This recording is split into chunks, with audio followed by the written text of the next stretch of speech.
On this week's show, we have Julian, Zelizer, and Willentz for insight and analysis on the race to the White House. We report on this year's club night and a quick look into the school's outdoor programs. Lawrenceville's 10-minute newscast begins right now. From the studios inside the Lawrenceville School's historic Pop Hall, this is L10 with Ghael, Fobes.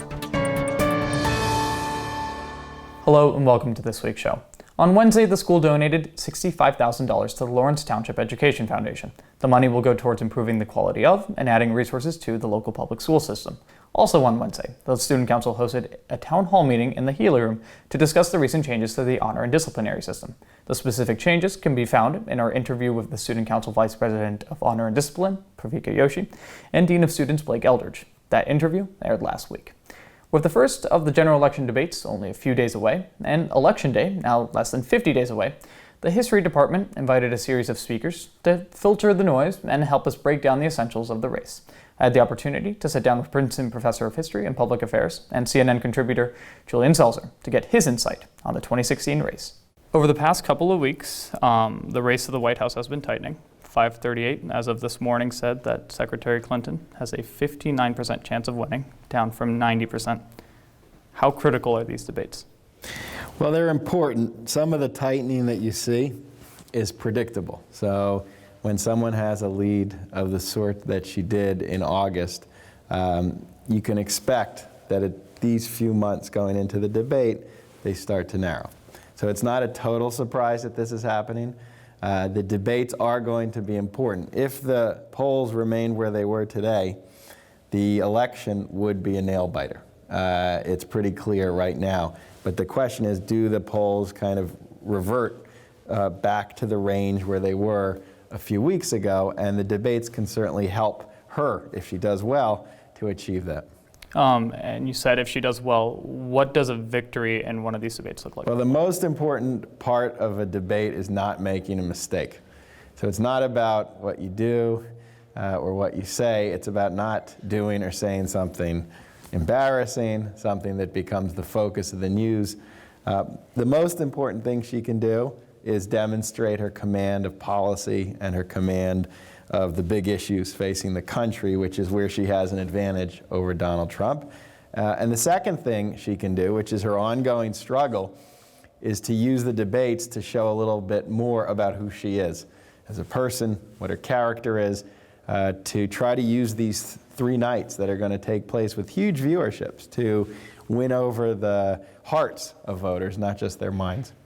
And then off of that, for Trump, is it even more important than to be just not mess up and just be calm and steady? Is that sort of the strategy he should deploy? Well, calm and steady is not his strategy. So on paper, yes. So on paper, what you'd expect him to do is to demonstrate that he can contain himself, that he can act like a leader. He understands what the role is through the debate.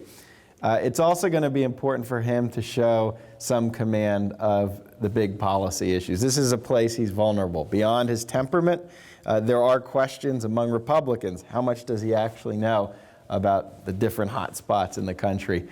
So he's not going to want to have a moment where he literally can't answer a question, which has happened in earlier debates with other people, and B, where he loses his control and temper too much. That said, I wouldn't expect him to totally tame himself. That's not his style. In the end, he believes in a kind of smash-mouth approach to politics that's worked for him until this point.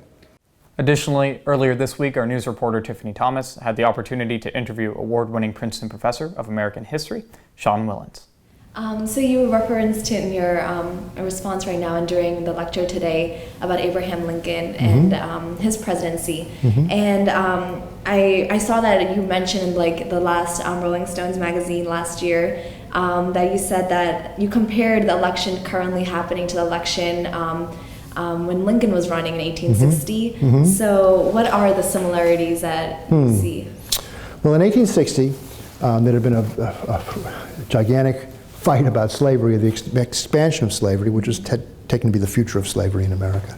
And Abraham Lincoln said in a very famous speech in 1858 that we had come to a crossroads, that As he said, as he put it, a house divided against itself cannot stand. The society, America was half slave and half free. And he said for reasons that had to do with politics, the courts, etc., that cannot stand, that cannot last. The country's either going to become all slave or all free. And so it was going to become one or the other. There was a, like gridlock, but there was, an irreconcilable conflict. There's some of that coming up this year, even before the craziness that we've seen over the last, year or so. When I wrote the piece for Rolling Stone that I think you're referring to, we hit another crossroads. And that was simply this, that if, no matter who the nominee was, if the Republican candidate won for the presidency and carried the Senate and held it, then the Republican Party would have had control of every level of government, from the state houses, majority of the state houses, right up to the federal level, including then the Supreme Court. And the Supreme Court would be a very conservative Supreme Court for the rest of your life, let alone the rest of mine. Had the Democrat won, it looked like the Senate would actually go in the Democrat. That might not happen as it happens because of this crazy election. But then the Supreme Court would go into the Democratic hands. So he would have gone. So again, it was this gridlock was going to be partly undone, not completely, but partly undone by the results of this election. It was a very, very important election. The forces that have been unleashed, though, almost, it's like a Goya print. It's like the Capriccios or something like that. It's just, phantasms.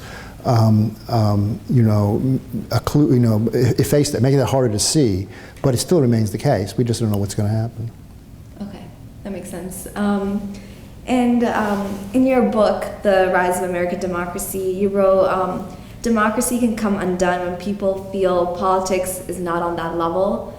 So relating to the crossroads that you said that we're at right now, do you think we're at that level where democracy is coming undone? I hope not. I hope not.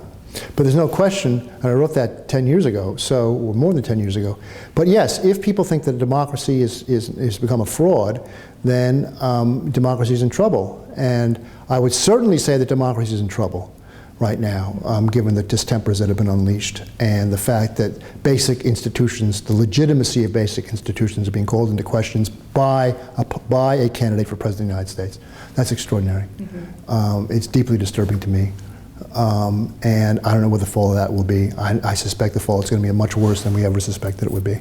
So no matter what happens as a result of this election, I think that American democracy is in a... I would not have said this 6 months ago, but now I think that I can glimpse, at any rate, a kind of danger that I would not have thought was there. Thank you, Tiffany. The Young Democrats and Republicans will be hosting a live stream of the first general election debate on Monday night in the Healy Room from 9 to 10:30. Last Friday, the school hosted its annual club night in the field house. Our news reporter Jeremy Huang was on location to bring us an update. Thanks, Ghael. I'm here at the Lavino Field House on club night, which is full of livelihood and excitement. Let's go check out some of the clubs. I'm here with Abhi Joshi from Pizza for Children. Abhi, can you tell us about your club? Okay, so Pizza for Children is basically a club where we sell pizza at Lawrenceville, and with the proceeds, we donate it to children's hospitals around the area to, help out the community. All right, what was your inspiration for this club, Adia? My co-president and founder, Ben Chow, he had this sort of idea at his old school, so he wanted to expand it to a place like Lawrenceville where we feel like we can sort of take its extent and increase it. I'm here with Model UN Club and one of the leaders, Emily. Emily, can you describe the club a little bit for us? Yeah, so at Model UN, each participant is assigned a country throughout the year, and they'll research different topics. We'll kind of keep it going. It's very continued throughout the year. And then debate with other countries, kind of form blocks where you can form mutual opinions, debate with others in unmoderated and moderated caucuses. How's your time been so far, looking at the new clubs today? Kind of overwhelming, to be honest, but I'm excited that they're going to be more active than the ones last year. That's fantastic. And how are any clubs going for you? I'm really excited to join a few new clubs this year. I know in the past I've signed up for a lot and not really showed up to meetings, but definitely want to show up to a few this year. Can you describe your role and your perspective on tonight? Well, my only job is to tell the students to come here, to set up the signs so they know where to set up their tables, to order the tables, but really the students take it from there. This is honestly my favorite night of the year. I think it's one night where Students are doing things not because they're told to do them, but because they want to do them. They want to share their passions and their interests with other members of the student body. So to me, this is like the best of Lawrenceville. It's diversity, it's collaboration, and it's just plain kind of fun and enthusiasm of being at this school. So it's good, and the kids do it all. I can't take a lot of credit. They put it all together.